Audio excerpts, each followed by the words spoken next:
नमस्कार. यशोधन या यूट्यूब चॅनलवरती तुमचं पुन्हा एकदा स्वागत. आपण या अगोदर पाहतोय की भारतीय समाज सुधारक किंवा विचारवंत या प्रकरणाअंतर्गत पाहतोय. वेगवेगळे विचारवंताविषयी आपण माहिती पाहतोय, समाज सुधारकांविषयी माहिती पाहतोय, त्यांचे सामाजिक कार्य असेल किंवा राजकीय कार्य असेल आणि त्याच्यामधून झालेला समाजाला फायदा याच्याबद्दल आपण माहिती पाहतोय. तुम्ही आमच्या चॅनलला सबस्क्राईब आणि लाईक करायला विसरू नका. तसंच तुम्हाला आमच्या विषयाची जी सविस्तर माहिती आहे ती टेलिग्राम चॅनलवरती आमच्या तुम्हाला मिळून जाईल. त्यासाठी तुम्ही आमच्या यशोधन चॅनलचे जे नवीन नवीन व्हिडिओ आहेत ते पाहण्यासाठी आमच्या चॅनलला सबस्क्राईब करायला विसरू नका, जेणेकरून तुम्हाला नव्या नव्या जी व्हिडिओ आहेत आमचे ते सगळ्यात अगोदर पाहायला मिळतील. तसंच बेल आयकन प्रेस करायलाही विसरू नका. आपण जे समाज सुधारक पाहतोय, समाज सुधारकामध्ये जर 18व्या शतकामध्ये बघा, प्रबोधनाला किंवा औद्योगिक क्रांतीतून समाजाचं आधुनिकीकरण झालेलं होतं आणि या बाबतीत भारतीय समाज मात्र सामाजिक आणि धार्मिक अंधश्रद्धेत गुरफटलेला होता. अशा अनेक वेगवेगळ्या चालीरीती असतील, प्रथा असतील, अनिष्ट प्रथा चालीरीती, त्याच्यामध्ये समाज काय झालेला होता किंवा समाजावर त्याचंच प्राबल्य होतं. आणि अशा वेळी भारतीय समाजाचं काय झालं की समाजाचा ब्रिटिश संस्कृतीशी जास्तीत जास्त संबंध आलेला आपल्याला दिसतो. त्याच्यात ब्रिटिश संस्कृतीच्या बघा प्रभावामध्ये कृष्णमोहन बॅनर्जी असतील, लाल बिहारी दे असतील किंवा गोविंद इत्यादींनी ब्रिटिश धर्म आणि संस्कृतीचा स्वीकार केला.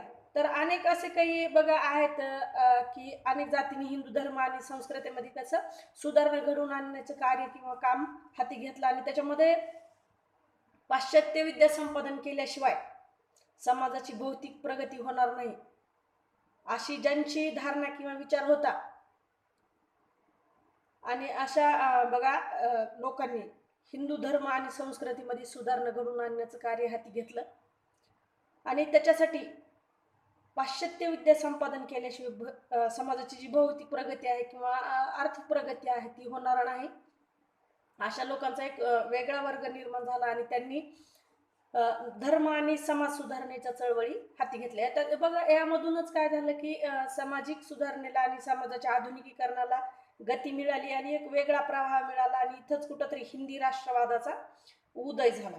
आणि सामाजिक व धार्मिक सुधारणांच्या चळवळीत जर अग्रेसर कुणी असेल किंवा अग्रदूत कुणी असेल तर आपण किंवा तर ते आहेत बघा राजा राममोहन राय हे अग्रेसर आहेत आणि ते समाज सुधारणा आणि धर्म सुधारणा चळवळीचे काय आहेत आद्य प्रवर्तक आहेत. या आणि त्यांच्या ह्या कार्यामुळे समाजात प्रथमच सामाजिक आणि धार्मिक काय झालं प्रबोधन घडून आलं. त्यामुळेच त्यांना काय म्हणतो आपण भारतातील सामाजिक व धार्मिक प्रबोधनाचा अग्रदूत किंवा जनक आपण म्हणून राजा राममोहन राय यांना ओळखतो. त्याच्यामध्ये आपण आता राजा राममोहन राय यांच्याबद्दलची विस्तारित माहिती पाहूया. तर बघा राजा राममोहन राय हे सामाजिक आणि धार्मिक सुधारणा चळवळीचे आद्य प्रवर्तक होते आणि त्यांनी आधुनिक भारताचं जनक म्हणून त्यांना ओळखलं जातं. तर त्यांचा जन्म जो आहे तो बंगालमधील हुगळी जिल्ह्यातील राधानगर या गावी 22 मे 1772 रोजी ब्राह्मण कुटुंबामध्ये झाला. त्यांच्या वडिलांचं नाव रमाकांत रॉय आणि आईचं नाव तरिणी देवी असं आहे. त्यांच्या पंजोबाचं नाव कृष्णचंद्र बॅनर्जी असं होतं. बघा त्यांचे जे पंजोबा आहेत कृष्णचंद्र हे बंगालच्या नवाबाचे शेवेत होते आणि आपण शेवेत असल्यामुळे त्यांचं जे मूळ आडनाव बॅनर्जी होतं, परंतु त्यांचे जे पंजोबा बंगालच्या नवाबाच्या शेवेत रुजू असल्याने तिथे त्यांना रॉय या उपाधीनं सन्मानित करण्यात आलेलं होतं किंवा त्यांना ती पदवी तशी दिलेली होती. आणि मग या उपाधीने त्यांना काय केलेलं होतं आणि तेव्हापासूनच त्यांच्या काय झालं कुटुंबातील सदस्यांनी परंपरागत चाललेलं आलेलं जे त्यांचं आडनाव होतं मूळ रॉय हे त्यांना पदवी दिलेली होती. पण त्यांचं जे बॅनर्जी सरनेम होतं अगोदरचं ते तिथं त्यांनी काय केलं बदललं आणि ते रॉय ह्या सरनेम किंवा आडनावाचाच उपयोग त्याच्यामध्ये करायला लागले. आणि त्यांचं जे बालपणीचं शिक्षण आहे ते त्यांच्या अगोदरी गावीच झालेलं. नंतर शिक्षणाची आवड असल्यामुळे त्यांनी खाजगीरित्या मौलवीकडून पर्शियन अरेबिक भाषेचं शिक्षण घेतलं. पर्शियन अरेबिक भाषेचं सखोल ज्ञान देणाऱ्या मोठ्या केंद्रावर पाटणा व बनारस इथे त्यांना पाठविण्यात आलं. त्यांनी फारसी, बंगाली, हिंदी, अरबी, इंग्रजी, लॅटिन व ग्रीक भाषांचं ज्ञान अवगत केलं. तसंच अशाच अनेक 11 ते 13 भाषांचं ज्ञान रॉय यांना होतं.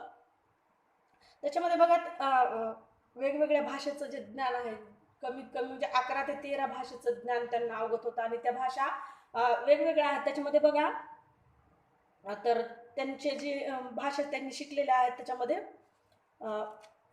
अरबी आहे, इंग्रजी, Latin, Greek, Hebrew, French, Sanskrit या भाषांचं त्यांना सखोल ज्ञान होतं. तसंच त्यांचा जो विवाह आहे तो उमा देवी यांच्याशी त्यांचा बालविवाह झालेला होता. आणि बघा त्यांना पुरस्कार म्हणून दिल्लीचे मुघल सम्राट अकबर जे आहेत दुसरे, इसवी सन 1806 ते 1837 या काळामध्ये होते ते. बघा पुरस्कार दिल्लीचे मुघल सम्राट अकबर दुसरे, त्यांनी राजा राममोहन राय यांना राजा हा किताब देऊन त्यांना काय केलेलं होतं, सन्मानित केलेलं होतं. त्याच्यामध्ये आपण त्यांच्या भाषेबद्दलचं जे माहिती पाहिली की त्यांनी वेगवेगळ्या भाषा 11 ते 13 भाषा अवगत करून भाषेवरती आपलं प्राबल्य निर्माण केलेलं होतं. तसंच बघा हिंदू धर्माबरोबरच त्यांनी मुस्लिम धर्माचाही अभ्यास केलेला होता. लहानपणापासूनच त्यांना समाजातील ज्या अनिष्ट प्रथा आहेत, रूढी आहेत, त्यांची काय होती, चीड होती.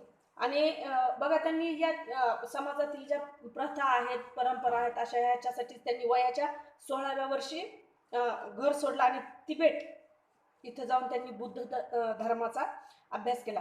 1805 ते 1814 पर्यंत राजा राममोहन राय हे ईस्ट इंडिया कंपनीत महसूल अधिकारी जॉन दिग्बी यांचे सहाय्यक म्हणून रुजू झालेले होते.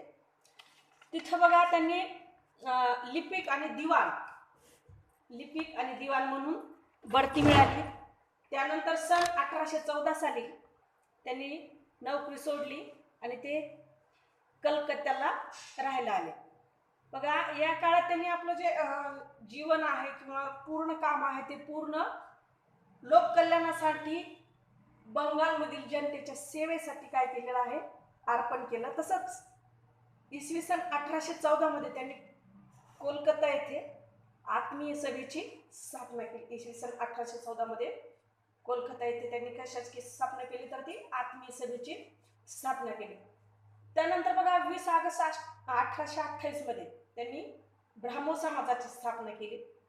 यातून त्यांनी सामाजिक व धार्मिक चळवळीस काय केली, सुरुवात केली. यामध्ये दिल्लीचे जे मुघल सम्राट अकबर दुसरे आपण आताच पाहिलं की त्याच्यामध्ये त्यांचा जो कालावधी आहे इसवी सन ते बघा 1806 ते 1837 यांनी रॉय यांना राजा ही पदवी देऊन गौरवलं होतं. पण त्यानंतर त्यांना राजा राममोहन रॉय याच नावानं ओळखलं जाऊ लागलं. आणि बघा त्यांनी जे वेगवेगळ्या सभा स्थापन केल्या त्याच्यामध्ये आपण त्याच्याबद्दलची माहिती पाहूया नंतरचे. की बघा सुरुवातीला त्यांनी जर स्थापन केलेली कुठली सभा असेल तर ती आहे आत्मीय सभा.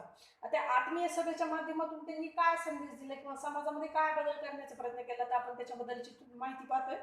तर बघा राजा राममोहन राय यांनी हिंदू धर्माबरोबरच मुस्लिम धर्माचाही काय केलेला होता, सखोल अभ्यास केला. त्यामुळे त्यांना सर्व धर्माविषयी आदरभाव होता. परंतु त्यांना समाजातील ज्या अनिष्ट प्रथा आहेत जसं की बालविवाह, मूर्तीपूजा, कर्मकांड, सतीप्रथा या अशा गोष्टी त्यांना मान्य नव्हत्या. अशा अनिष्ट ज्या चालीरीती आहेत, परंपरा आहेत त्या कुठेतरी बंद झाल्या पाहिजेत किंवा त्यांना पायबंद घातला पाहिजे. त्याच्यासाठी त्यांनी प्रयत्न सुरू केले. त्यांच्या मते स्त्री आणि पुरुष हे समान आहेत, अशा आणि समान आहेत तर अशाच विचारांच्या लोकांना एकत्र करून त्यांनी इसवी सन 1814 मध्ये कलकत्ता येथे आत्मीय सभेची स्थापना केली. आणि ही जी एक सभा आहे किंवा संघटना आहे म्हणजे बघा, आणि याच्यामध्ये आत्मीय सभा म्हणजेच मित्रांचा समाज किंवा गट होय. सर्वांना एकत्र करून या संस्थेमार्फत समाजातील ज्या अनिष्ट प्रथा बंद करण्याचा त्यांनी काय केलेला आहे, प्रयत्न केलेला आहे.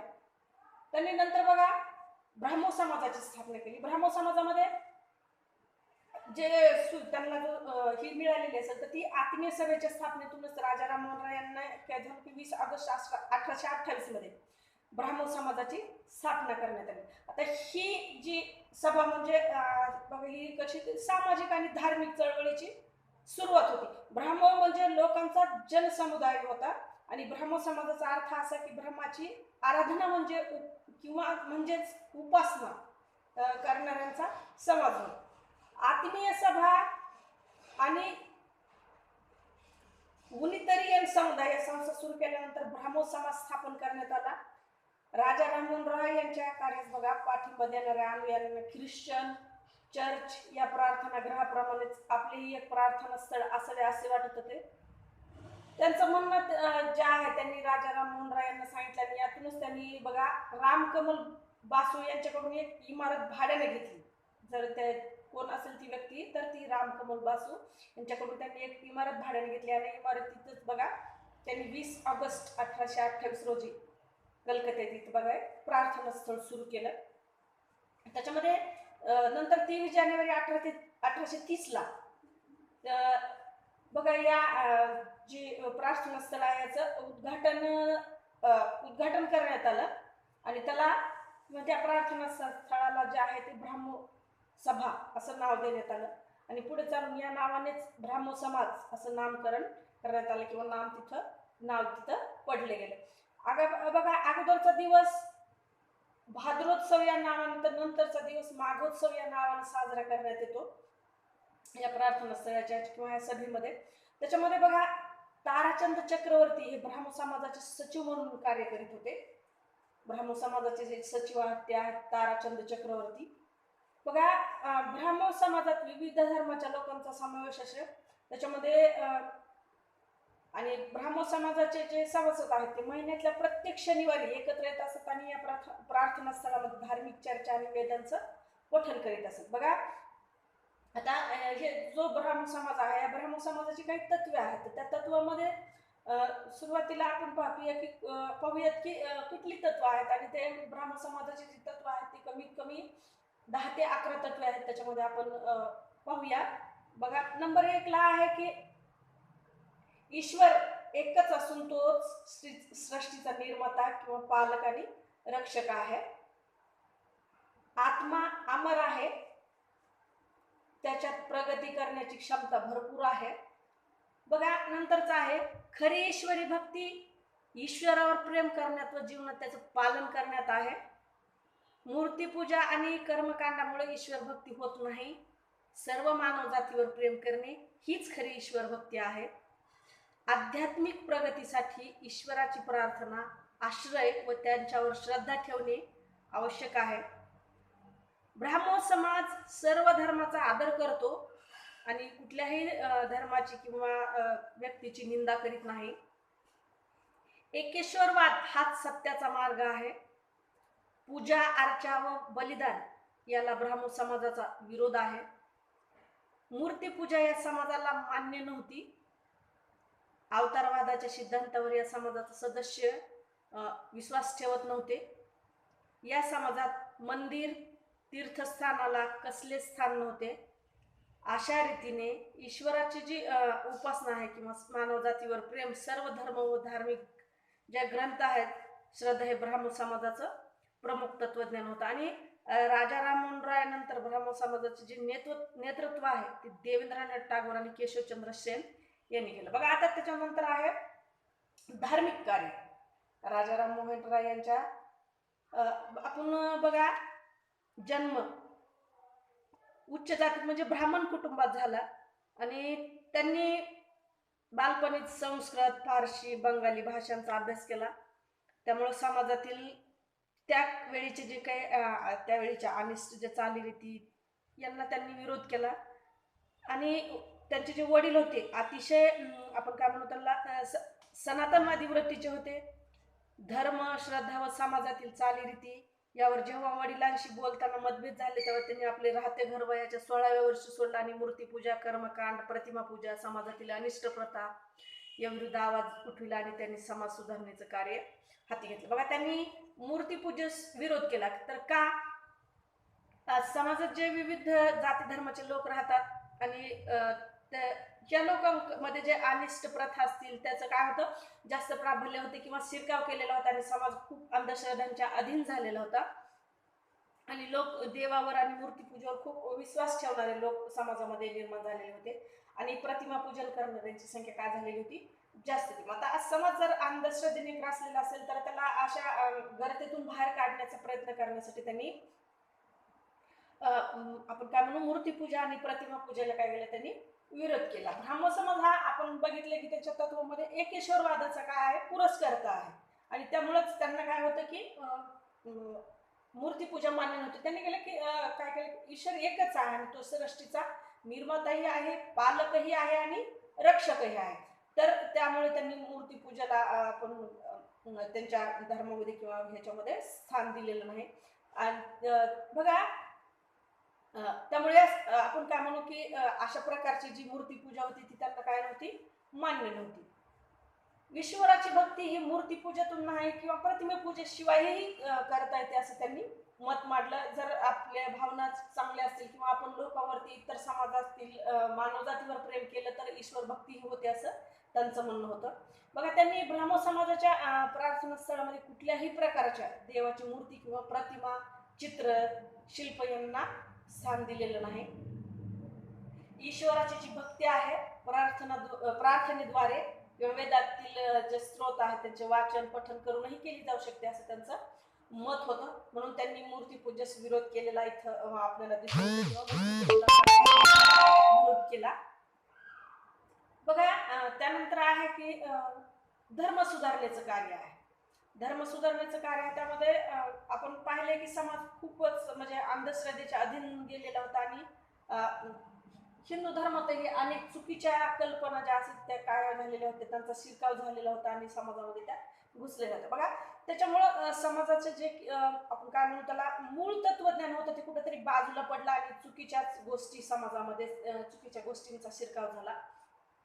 बघा ख्रिश्चन मिशनऱ्यांचे जे हिंदू धर्मावर प्रखर हल्ले सुरू होते त्यामुळे हिंदू धर्माच्या रक्षणासाठी किंवा हिंदू धर्माच्या अस्तित्वाचा कुठंतरी आलेला किंवा त्याच्यामध्ये घुसलेल्या अंधश्रद्धा धर्मकल्पना यांना फेकून दिलं पाहिजे असं त्यांना कुठंतरी वाटलं आणि त्यांनी समाजाला सांगितलं की म्हणजे आपण काय म्हणू अंधश्रद्धा सोडून तुम्ही चांगल्या कल्पनांचा किंवा चांगल्या गोष्टींचा अंगीकार करा. बघा त्यांनी हिंदू समाजातील ज्या आपण काय म्हणू मूर्तीपूजा कर्मकांडावर कडाडून टीका केली. मूळ हिंदू धर्मात मूर्तीपूजा आणि धर्मकांडाला थारा नसल्याचं त्यांनी पटवून सांगितलं. कोणत्याही धर्मात जे सत्य पवित्र आहे तेच ग्रहण करावं असा त्यांनी लोकांना संदेश दिला. त्यांनी यज्ञ व बळीप्रथा यांना विरोध केला. त्यांचा एकेश्वरवादावर विश्वास होता. सर्व विश्वाचा निर्माता एकच आहे आणि तो रक्षक आणि पालक हे असे त्यांनी पटवून सांगितलं समाजाला. बघा त्याच्यामध्ये त्यांनी धार्मिक सहिष्णुतेचाही कुठेतरी स्वीकार केलेला दिसतो. त्याच्यामध्ये कसं तर बघा राजाराम रॉय आहेत यांनी सर्व जाती धर्माचा काय केलेलं होतं सखोल अभ्यास केलेला होता. त्यामुळेच त्यांना काय झालं सर्व धर्मावर त्यांचा विश्वास होता, दृढ विश्वास होता आणि धर्माच्या नावाखाली अनिष्ट चालीरीती अंधश्रद्धा अशा प्रथम समाज ग्रासलेला आहे या पद्धतीच्या चालीरीती त्यांना मान्य नव्हत्या. बघा ह्या समाजातील प्रथेत जे अडकलेल्या समाजाला कुठंतरी त्या समाजाची सुटका करण्यासाठी किंवा सुटका करून घेण्यासाठी सुटका केलीच पाहिजे अशी त्यांची इच्छा होती आणि त्याच्यासाठी त्यांनी भरपूर प्रयत्नही केले आणि त्यामुळेच त्यांनी वेगवेगळ्या धर्माचा अभ्यास केला जसं की इस्लाम, हिंदू, ख्रिश्चन, बौद्ध, सुफी आणि बघा रॉय हे एकेश्वरवादाचे करते होते हे आपण पाहिलंच. तसंच बघा जे ब्राह्मण समाज आहे त्यामध्ये वेगवेगळ्या जाती धर्माचे जे लोक आहेत पंथ वंश धर्म यांचा समावेश होता. त्याच्यात बघा त्यांनी कधीही भेदभाव केलेला नाही कुठल्याही धर्माच्या लोकांसाठी आणि सर्व जाती धर्माच्या आपण कुठेतरी इथं धार्मिक सहिष्णुतेचा जो घटक पाहतो त्याच्यामध्ये त्यांनी जर धार्मिक सहिष्णुतेचा खरा अर्थ जर कुठं आपल्याला पाहायला मिळत असेल तो आहे ब्राह्मण समाज. त्याच्यामध्ये बघा आणि ब्राह्मण समाजाच्या कुठल्याही धर्माच्या लोकांना ब्राह्मण समाजाच्या उत्सवामध्ये किंवा जे काही कार्यक्रम असतील त्याच्यामध्ये सहभागी होता येत होतं. बघा त्यांचा जो सुरुवातीचा होता भाद्रोत्सव आणि शेवटचा जो आहे तो माघोत्सव हे ब्राह्मण समाजाचे महत्वाचे सण आहेत आणि त्याच्यामध्ये ब्राह्मण समाजाचे सर्व सदस्य ह्याच्यामध्ये काय व्हायचे सहभागी व्हायचे. त्याच्यामुळे लोक धार्मिक किंवा सणाच्या ह्याच्यामधून एकत्र यायला लागले आणि तिथेच कुठेतरी धार्मिक सहिष्णुतेचा स्वीकार झालेला दिसतो आणि लोक एकमेकाच्या धर्माविषयी आदर करायला लागले असं आपल्याला ह्याच्यामधून समजतं. त्याच्यानंतरच्या आहेत बघा एकेश्वरवादात. आपण एकेश्वरवाद काय होतो बघा. त्यांनी एकेश्वरवादाचा प्रसार केला. काय केलं त्याच्यासाठी तर ते त्याच्यामध्ये रॉय यांनी इस्लाम ख्रिश्चन धर्माचा जे तुलनात्मक अभ्यास केला आणि त्याच्यातूनच त्यांनी काय केलं, एकेश्वरवाद ही संकल्पना स्वीकारली. ईश्वर हा एकच आहे. एकेश्वरवाद म्हणजे एकाच देवाच्या अस्तित्वावरील असलेला विश्वास आहे असं त्यांनी मत मांडलं. त्यांनी बघा समाजातील जाती धर्म वंश पंथ यांना अधिक महत्त्व न देता एकात्मता बंधुत्वाच्या संकल्पनेवर अधिक विश्वास ठेवला आणि कोणत्याही प्रकारच्या मूर्तीस किंवा प्रतिमेस देव समजून पूजा करू नये असं त्यांनी सांगितलं. त्यांनी इसवी सन 1809 मध्ये बघा एकेश्वरवाद्यांना भेट गिफ्ट टू बघा पण काय म्हणू त्याला एकेश्वरवाद्यांना भेट म्हणून या नावाच्या पर्शियन भाषेत ग्रंथ लिहिला आणि या ग्रंथातून त्यांनी ईश्वर हा एकच आहे अशी शिकवणूक किंवा समजावून समाजाला सांगण्याचा प्रयत्न केला. या ग्रंथातून त्यांनी एकेश्वरवादाचा आपण काय केलेला दिसतो, प्रसार हा खूप चांगल्या पद्धतीनं केलेला दिसतो. त्याच्यानंतर तर बघा त्यांनी तर धर्मांतरावर निर्बंध घातले. आता धर्मांतरावर निर्बंध म्हणजे नेमकं काय बघा तर ब्रह्म समाजाने जे केलेलं भरीव कार्य आहे त्याच्यामध्ये रॉय यांच्या विचारामुळे भारतातील जे हिंदूच्या पाश्चात्य शिक्षणावरील विचारसरणी झालेला बदल आणि या काळात ख्रिश्चन जे मिशनरी होते की त्यांनी जे धर्म प्रसाराचा प्रभाव समाजावर मोठ्या प्रमाणात पाडला.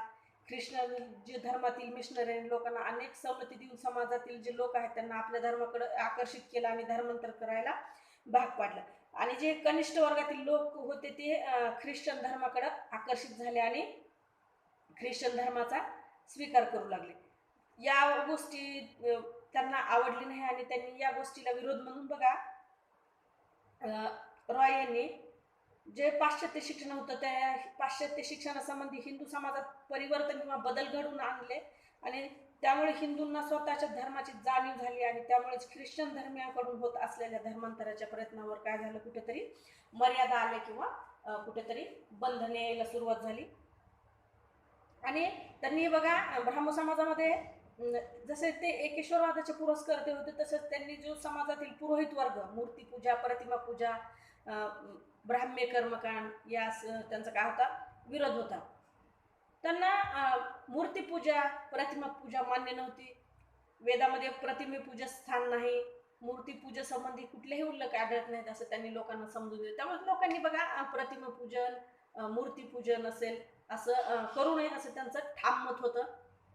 आणि या पद्धतीचा जो कर्मकांड आहे व या कर्मकांडाला किंवा समाजाला अंधश्रद्धेतून आपण काय म्हणू त्याला सुटका करण्यासाठी समाजाची त्यांनी सामाजिक धार्मिक सुधारणा घडवून आणण्याचं कार्य हाती घेतलं. बघा त्यांच्या मते ईश्वराची भक्ती प्रार्थना करून किंवा वेदातील स्रोताचं पठण करून केली जाऊ शकते.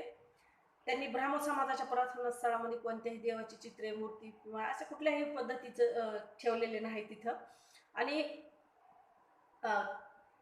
याच त्यांच्या कार्यामुळे समाजातील लोकांमध्ये परिवर्तन किंवा बदल घडून आले आणि या पद्धतीने ईश्वर भक्ती करण्यास रॉय यांनी चालना दिली. त्यामुळे समाजात या पद्धतीने भक्ती करण्याच्या पद्धतीवर परिणाम झाला आणि लोक साध्या पद्धतीनं ईश्वर भक्ती करू लागले. आता त्यांचं जे सामाजिक कार्य आहे त्याच्यामध्ये सामाजिक कार्य रॉय यांनी केलेलं आहे. त्याच्यामध्ये बघूया आपण कुठलं आहे सामाजिक कार्य. बघा भारतीय समाजात पिढ्यानपिढ्या चालत आलेल्या ज्या अनिष्ट प्रथा आहेत समाज आणि या समाज काय झालेलं होतं त्याच्यामध्ये प्रथा चालीरीती परंपरामध्येच कुठेतरी गुरफटलेला होता आणि धर्माच्या नावाखाली अनेक ज्या अनिष्ट प्रथा आहेत त्यांना मान्यता मिळालेली होती. त्यामुळेच त्यांना बालविवाह अंधश्रद्धा जाती व्यवस्था बहुपत्नीत्व विवाह हुंडा पद्धती विधवा विवाहास बंदी सती प्रथा इत्यादी अनेक बघा अनिष्ट प्रथांनी समाज काय होता ग्रासला होता. अनिष्ट प्रथापासून समाजाची सुटका आणि सोडवणूक करण्यासाठी त्यांनी काय केलं या कायद्याने ह्या प्रथा बंद व्हाव्यात यासाठी प्रयत्न केले. तर त्याच्यामध्ये बघा सुरुवातीचा जो कुठला प्रयत्न त्यांनी केला असेल तर ते आहे सती प्रथेविरुद्ध आंदोलन.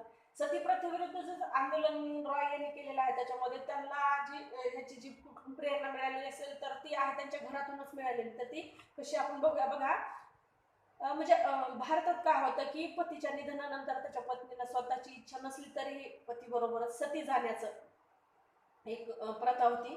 त्याच्यामध्ये पती बरोबरच जिवंत पत्नीला त्याच्या चितेत उडी टाकून स्वतःला संपवावं लागायचं आणि तिला सती जाण्यासाठी भाग पाडलं जायचं. बघा, पतीच्या चितेवर उडी घेऊन जीवनयात्रा संपविण्याची प्रथा सती प्रथा म्हणून ओळखली जायची समाजामध्ये.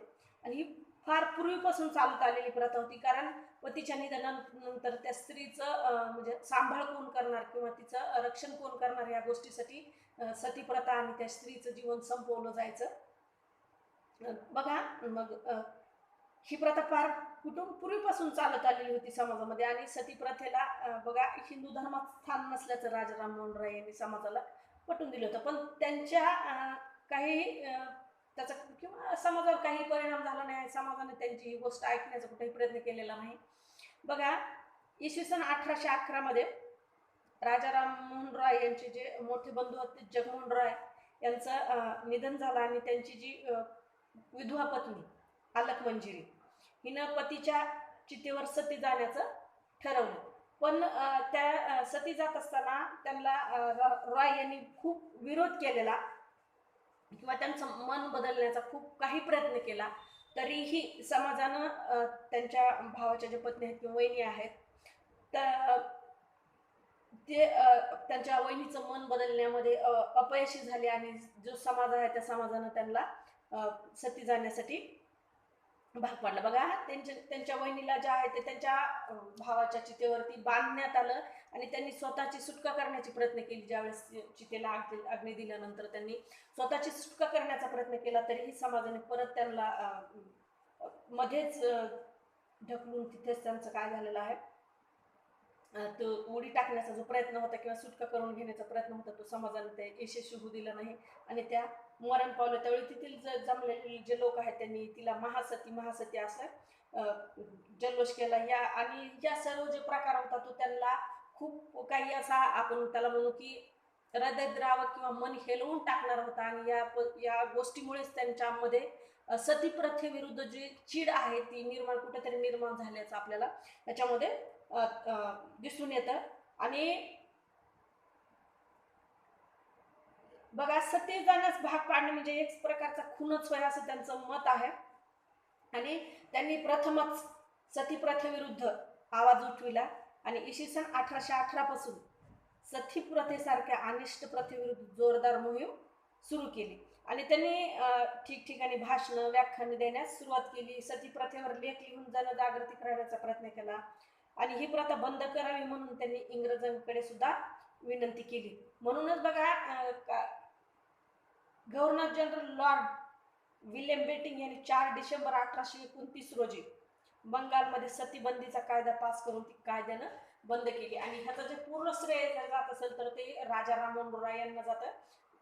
की बघा, जे गव्हर्नर जनरल आहेत लॉर्ड विल्यम बेटिंग यांनी 4 डिसेंबर 1829 रोजी बंगालमध्ये सती प्रथा काय जे आहे तिचा बंदीचा कायदा केला.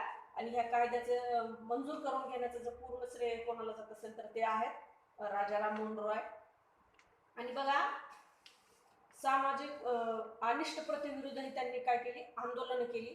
त्याच्यामध्ये बघा, तात्कालिक जो समाज आहे की त्यावेळेस समाज हा त्याच्यामध्ये वेगवेगळ्या चालीरीती परंपरांचा खूप काही शिरकाव झालेला आपल्याला दिसून येतो.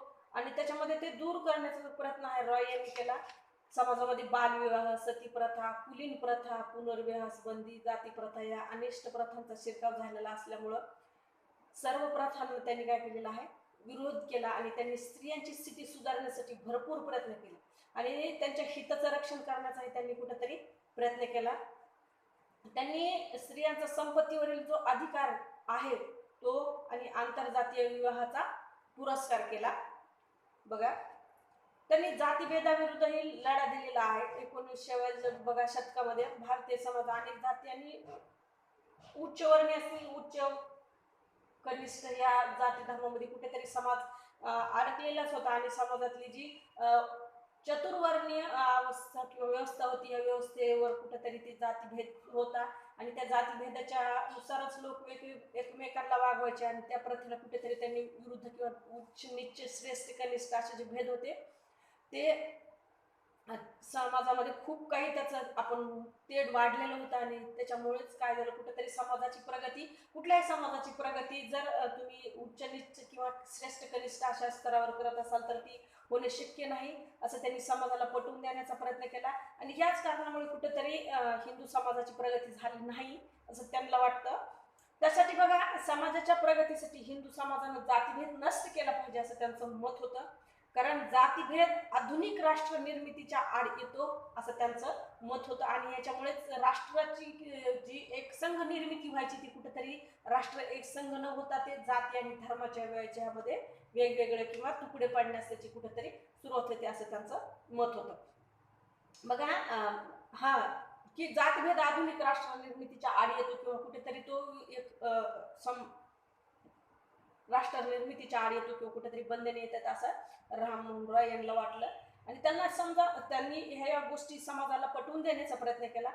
बघा हिंदू लोक आज धर्म पद्धतीचं आचरण करीत आहेत. आजही आपण त्याच्या कुठेतरी धर्माच्या ह्याच्यामध्ये गुरफटलेले किंवा गुरफटलेला समाज आहे. आजही धर्माच्याच आधारावरती किंवा उच्च नीच किंवा श्रेष्ठ कनिष्ठ त्याच स्तरावरती आजही आपण समाज कुठेतरी आणि राजकारण हे आपलं चाललेलं दिसतं की ज्या दिवशी आपल्या समाजामधून धर्म आणि जाती व्यवस्था दूर जाईल त्या दिवशी आपण प्रगत झालो आणि समाजाची प्रगती जी आहे ती एकसंघ झाली असं आपल्याला म्हणता येऊ शकतं. पण ते शक्य नाही कारण जोपर्यंत समाजामध्ये धर्माला धरून आणि राजकारण करणारी लोक आहेत तोपर्यंत धर्म सोडून कधीही लोक विचार करणार नाहीत. ह्या गोष्टी महत्वाच्या आहेत कारण भारतासारख्या बहुसंख्य लोक असलेल्या देशामध्ये ह्या गोष्टी सर्रास कालही होत्या आजही आहेत आणि कदाचित उद्याही असतील. त्यासाठी जाती धर्म किंवा जाती धर्मांचं जास्त आपण काय म्हणू त्याला पोषण न करता एक उदात्त विचार मांडून आपण विचार करणं गरजेचं आहे. आणि बघा कारण राजकीय हिताच्या दृष्टीनं जे धर्म किंवा धर्म आपण म्हणू उच्च नीच श्रेष्ठ कनिष्ठ ह्या ज्या प्रथा आहेत त्या धर्म सुधारण्याच्या चळवळीमध्ये कुठेतरी चुकीच्या आहेत किंवा समाज सुधारण्याच्या ह्याच्यामध्ये कुठेतरी चुकीच्या आहेत असं त्यांनी पटवून देण्याचा प्रयत्न केला. तसंच प्रचलित बघा जातीभेदामुळे हिंदूची राष्ट्रीय भावना नष्ट झाली असल्याचं त्यांचं मत होतं. त्यामुळेच त्यांनी काय केलं जातीभेदाविरुद्ध पहिल्यांदा उठाव केला. त्याच्यामध्ये त्यांनी स्त्रियांच्या हक्कासाठी आंदोलन केलं. बघा आपण काय म्हणू समाजात स्त्रियांची जी स्थिती होती ती खूप वाईट होती.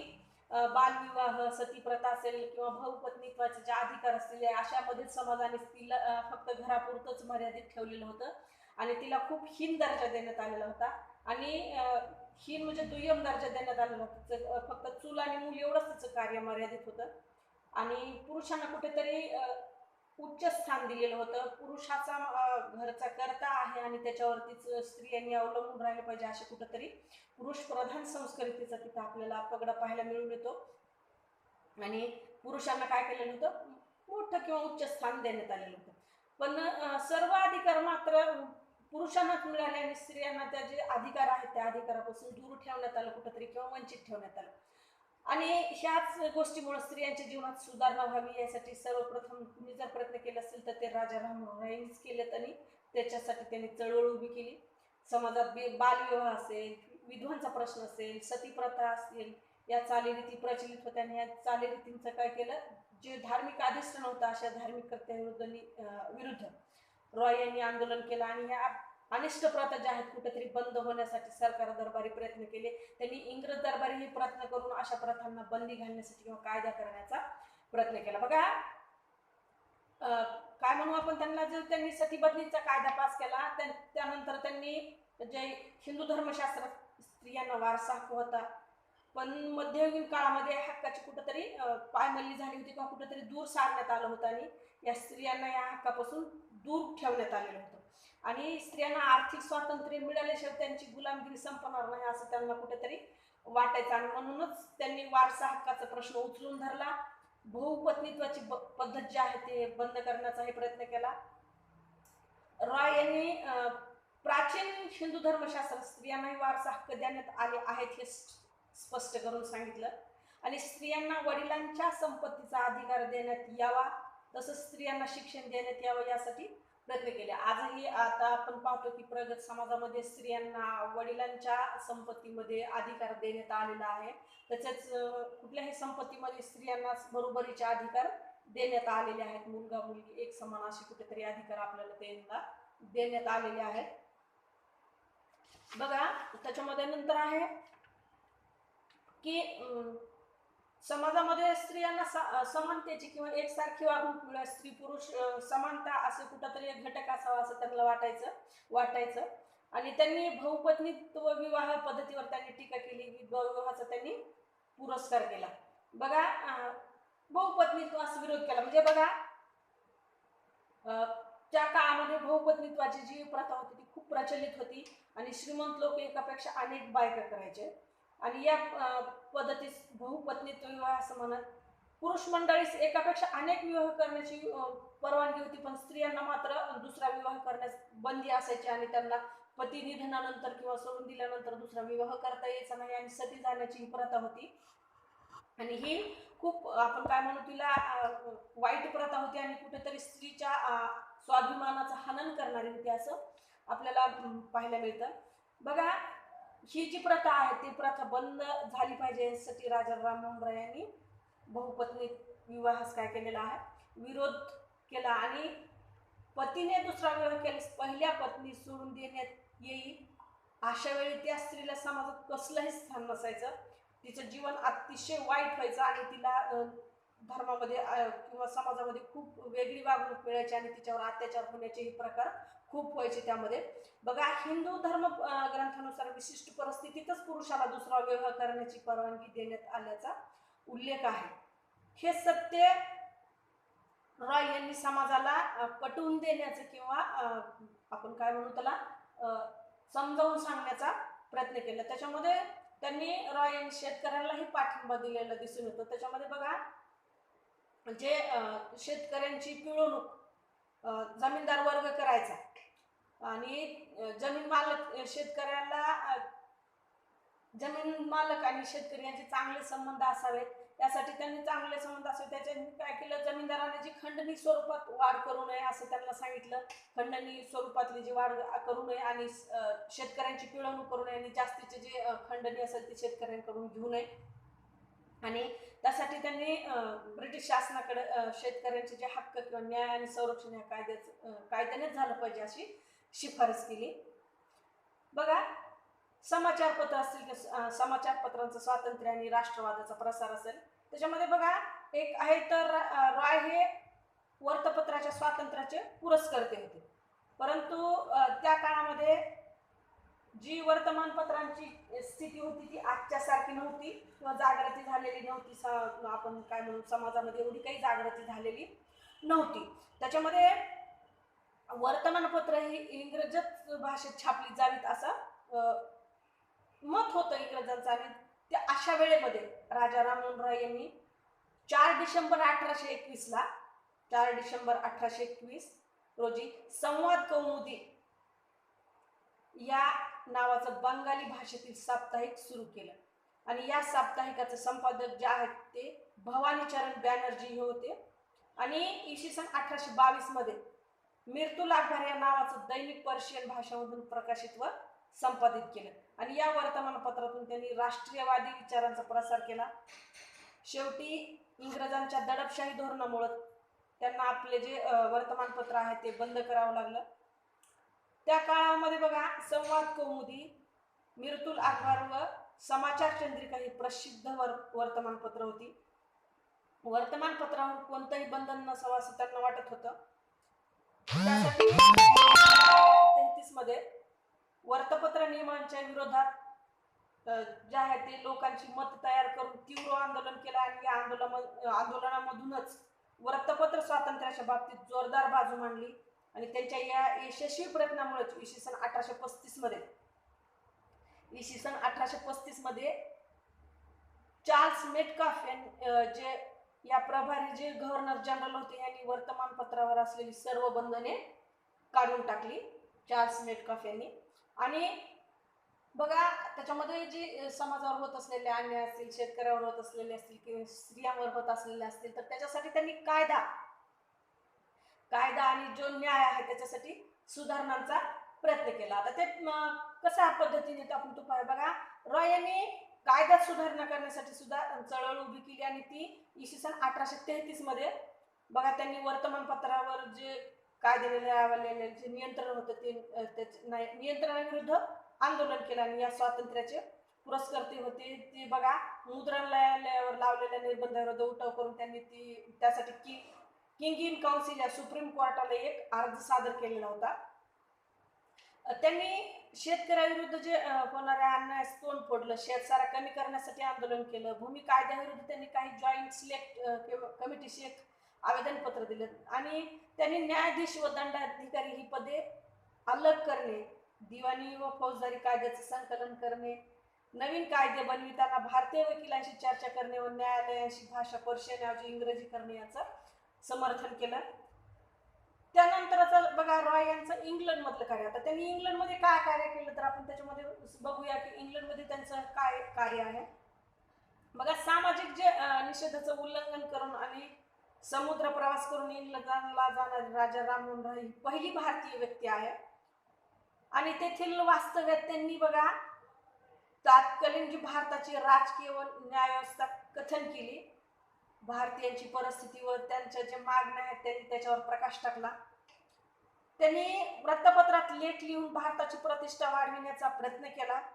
यावरून आपल्याला असं म्हणता येईल की राजा राममोहन राय यांनी भारतात समाज सुधारणेचा काय केला, पाया घातला आणि या पायाच्या माध्यमातूनच कुठेतरी जे वर्तमानपत्रावरले निर्बंध असतील किंवा आपण काय म्हणू त्याला सती प्रथा ज्या आहे त्याला बंदी असेल अशा कायद्यांना कुठेतरी मान्यता मिळण्याचा किंवा कायदे करण्याचा प्रयत्न झाला आणि त्याच्यातूनच त्या काही ज्या अनिष्ट प्रथा आहेत त्यांना कुठेतरी तोंड मिळालं.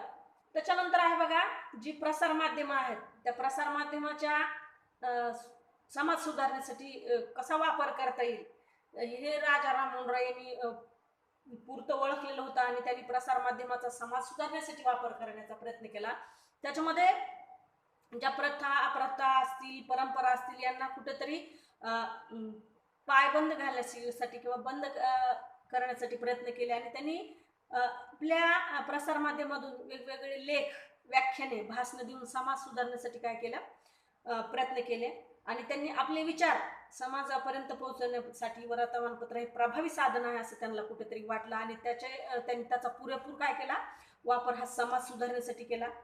तसंच त्यांनी संवाद कौमुदी, मिरतुल अखबार, समाचार चंद्रिका व आत्मीय सभेमार्फत म्हणजे या काळामध्ये बंगाल गॅजेट हे साप्ताहिक प्रकाशित होत असे आणि या वर्तमानपत्रामार्फत त्यांनी विविध लेख लिहून समाज सुधारण्यासाठी प्रयत्न केले. बंगाल गॅजेटमधून त्यांच्या या आग्राहक लेख समाजातील सनातनी मंडळी जे असतील त्यांच्याकडून खूप काही विरोध झाला, परंतु त्यांनी विरोधाला जी आहेत ती समर्पक किंवा त्यावेळी तशी उत्तरं देऊन कुठेतरी समाजाला शांत बसवण्याचं किंवा जी सनातनी मंडळी आहेत त्यांना गप्प बसवण्याचं काम केलं. आता त्यांनी सामाजिक जी प्रसार माध्यम झाली त्याच्यानंतर सामाजिक ज्या चळवळी आहेत आणि सामाजिक चळवळीमधून समाज प्रबोधन कसं करता येईल याच्यासाठीही प्रयत्न केले आणि त्याच्यामध्ये बघा जे राजा राममोहन रायांनी आत्मीय सभा ब्राह्मण समाजाची स्थापना करून एक प्रखर सामाजिक चळवळीतून समाज सुधारण्याचं काय केलेलं आहे,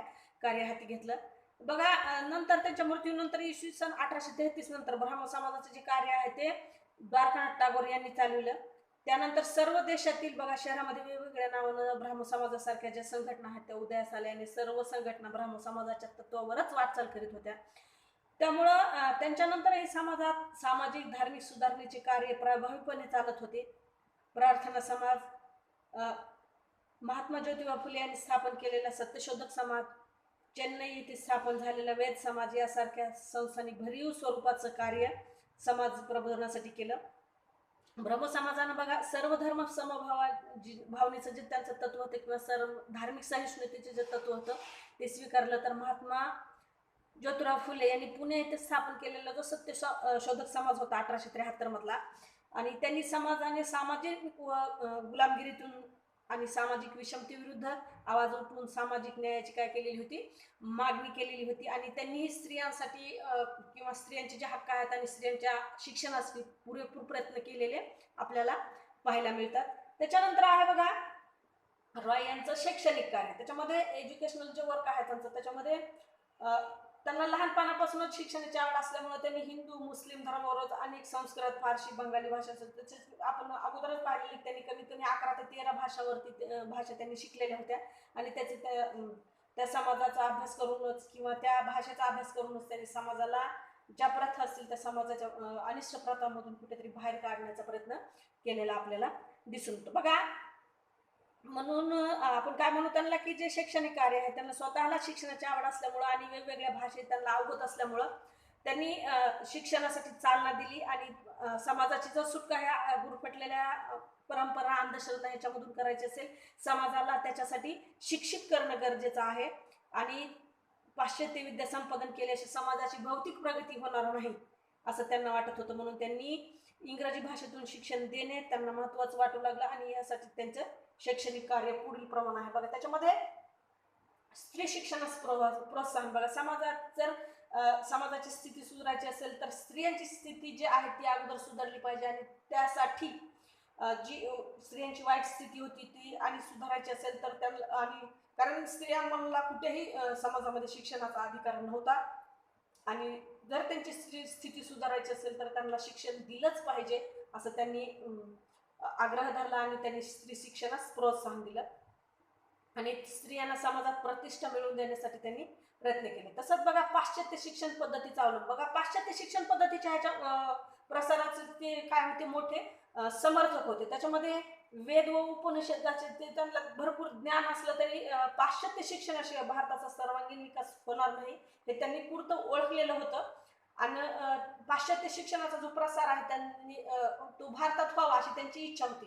त्यासाठी त्यांनी इसवी सन 1817 मध्ये बघा, इसवी सन 1817 मध्ये कलकत्ता येथे हिंदू महाविद्यालयाची स्थापना केली. इसवी सन 1817 मध्ये त्यांनी कलकत्ता येथे हिंदू महाविद्यालयाची स्थापना केली.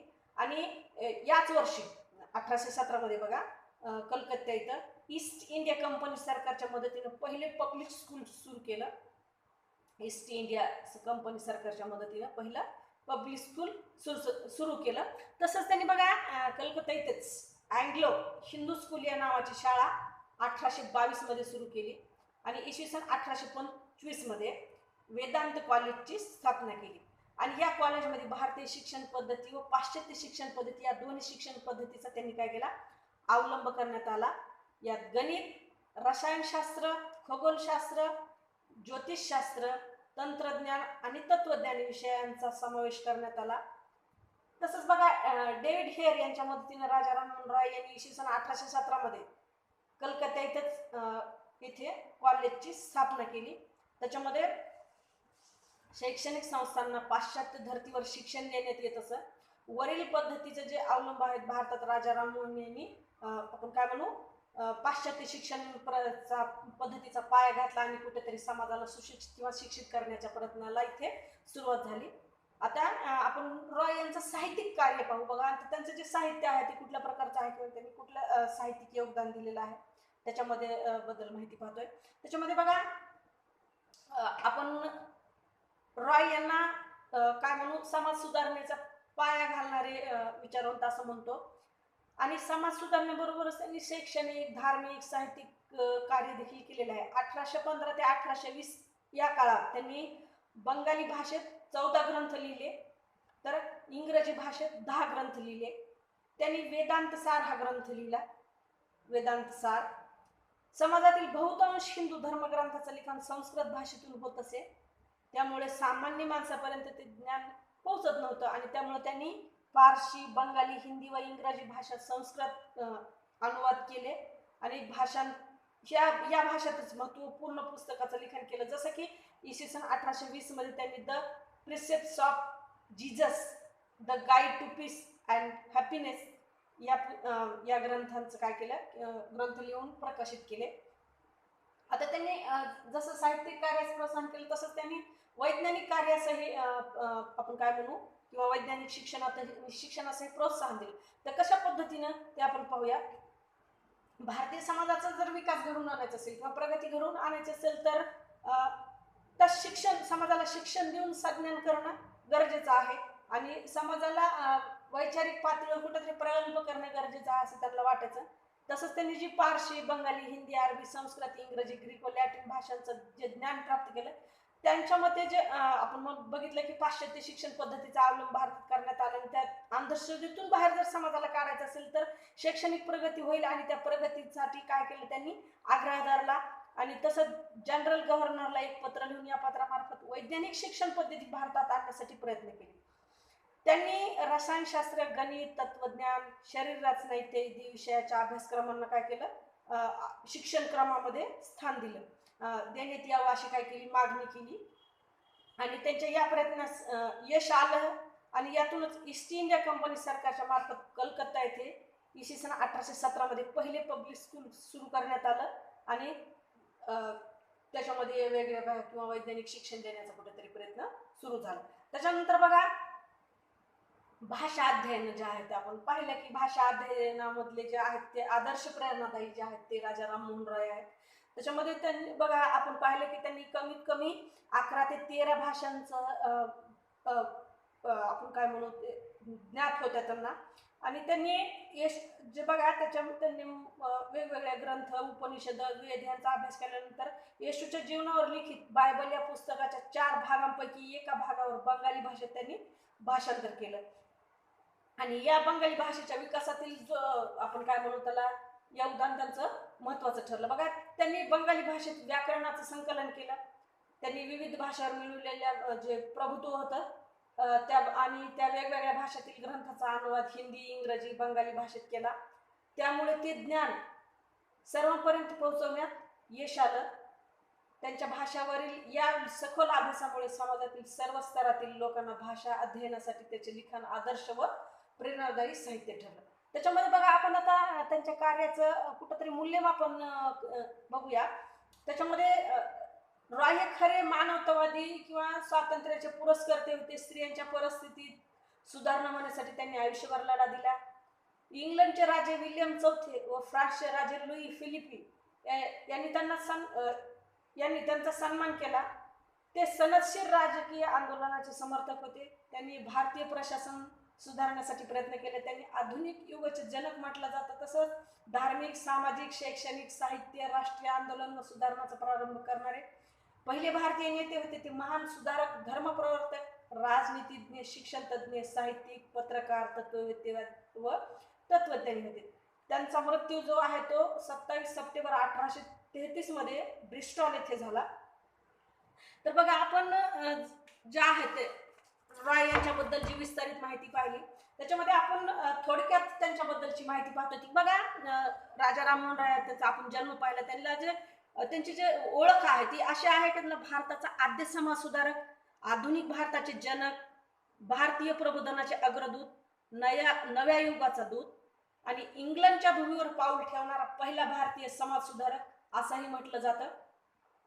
त्यांना बंगाली वाङ्मय निर्मितीचा जनकही म्हणतात कारण त्यांनी गोदिया हे बंगाली व्याकरणाचं पुस्तक लिहिलं, गोदिया. त्यांना भारतीय राष्ट्रवादाचं जनकही म्हटलं जातं. तसंच विधवा विवाहाचा पुरस्कार तर बालविवाहाला विरोध करणारा पहिला भारतीय म्हणूनही ओळखलं जातात. भारतात स्त्री दास्याच्या विमोचनाची जी पहिली चळवळ रॉय यांनी सुरू केली. रॉय यांनी बौद्ध धर्माचा अभ्यास तिबेटमध्ये जाऊन केला. त्यांचे जे गुरु आहेत हेनरी विवियन लुर्ड डिरोजिओ हे त्यांचे गुरु आहेत. त्यांना ज्ञात असलेल्या भाषा ज्या आहेत ते बघा आपण पाहिलेलेच आहेत. त्याच्यामध्ये बंगाली, हिंदी, इंग्रजी, संस्कृत, उर्दू, अरबी, ग्रीक, लॅटिन, पर्शियन हे गुरु 10 अशा याच्यामध्ये ज्ञात दिलेले आहेत पुस्तकामध्ये. पण त्याला कमीत कमी 11 ते 13 भाषेचं ज्ञान होतं किंवा अवगत होते असं आहे माहिती. त्याच्यामध्ये त्यांनी जे लिहिलेले ग्रंथ आहेत बघा वेदांत सार, वेदांवर आधारित. त्यांनी वज्रसूचीचं बंगालीत भाषांतर केलं. बघा तुफत उल मुबाहिद्दीन एकेश्वरवादांना नजराना हा पर्शियन भाषेतून ग्रंथ लिहिला. त्यांनी सुरू केलेली वृत्तपत्र आहेत बघा संवाद कौमुदी, समाचार चंद्रिका, मिरतुल अखबार हे पर्शियन आहे, ब्रह्मॅनिकल मॅगझिन, बंगाल हेरल्ड हे इंग्रजी आहे.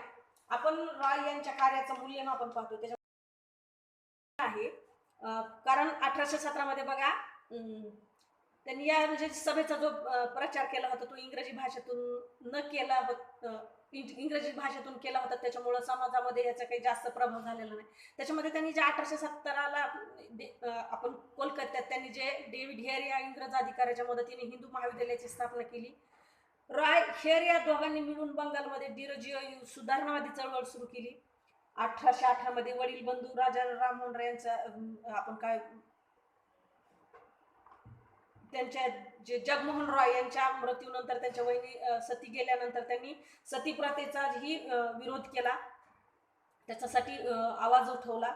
तसंच बघा आपण काय म्हणू की त्यांच्याबद्दलची जी इतर माहिती आहे त्याच्यामध्ये बघा रॉय यांच्या ब्राह्मण समाजाचे जे वर्णन आहे शिरीष कुमार मिश्रा यांनी the first right of freedom, भारतीय स्वातंत्र्याचा पहिला आवाज असं केलं होतं. रॉय यांचे 2 अनुयायी आहेत, त्याच्यामध्ये बघा देवेंद्रनाथ टागोर यांनी 1839 मध्ये तत्वबोधिनी सभेची स्थापना केली आणि त्या तत्वबोधिनी सभेचे जे उद्देश होता तो ब्राह्मण समाजाला चालना देणे. 1841 मध्ये ब्राह्मण समाजात प्रवेश. 1844 रॉय यांच्या मृत्यूनंतर तब्बल 11 वर्षांनी ब्राह्मण समाजाचं नेतृत्व टागोरांकडे आलं. त्याच्यानंतर बघा दुसरे जे आहेत ते आहेत केशवचंद्र सेन यांनी 1858 मध्ये ब्राह्मण समाजात प्रवेश. या आपण बघितलं की टागोरांनी केशवचंद्र सेन या दोघांनी मिळून बंगाल प्रांतात ब्राह्मण समाजाच्या 100हून अधिक शाखा स्थापन केल्या आणि पुढील काळामध्ये या दोघांमध्ये आधी धार्मिक सुधारणा की आधी सामाजिक सुधारणा याबाबत वाद निर्माण झाला आणि त्याच्यामध्ये धार्मिक सुधारणा टागोरांना वाटायचं की अगोदर धार्मिक सुधारणा व्हावी आणि केशवचंद्र सेन यांना वाटायचं की अगोदर सामाजिक सुधारणा व्हावी. त्यासाठी त्यांनी बघा 1866ला या वादातूनच सेन जे आहेत ते मूळच्या ब्राह्मण समाजातून बाहेर पडून भारतीय ब्राह्मण समाजाची स्थापना त्यांनी केली. मूळच्या ब्राह्मण समाजातून बाहेर पडून त्यांनी भारतीय ब्राह्मण समाजाची स्थापना केली. तर याच वेळी बघा टागोरांची जी आहे त्यांनी मूळच्या ब्राह्मण समाजाचं नाव बदलून आदि ब्राह्मण समाज असं केलं आणि 1872 मध्ये सेन यांच्या प्रयत्नामुळेच native civil marriage act pass करण्यात आला.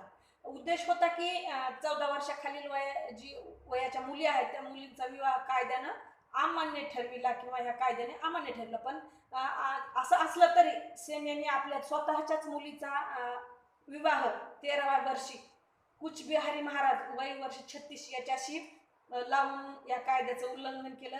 म्हणून सेन यांचे जे अनुयायी आहेत त्यांच्यावर नाराज होऊन त्यांनी साधारण ब्राह्मण समाजाची स्थापना केली आणि या साधारण ब्राह्मण समाजाचं जे नेतृत्व आहे ते विश्वनाथ शास्त्री व आनंद मोहन बोस यांनी केले. 1828 मध्ये बघा ब्राह्मण समाज जो होता तो राजा राममोहन राय यांनी केला. त्याच्यानंतर भारतीय ब्राह्मण समाज स्थापना 1866 स्थापनाकार केशवचंद्र सेन आणि नंतर साधारण ब्राह्मण समाज स्थापना 1873 नेतृत्व विश्वनाथ शास्त्री व आनंद मोहन बोस.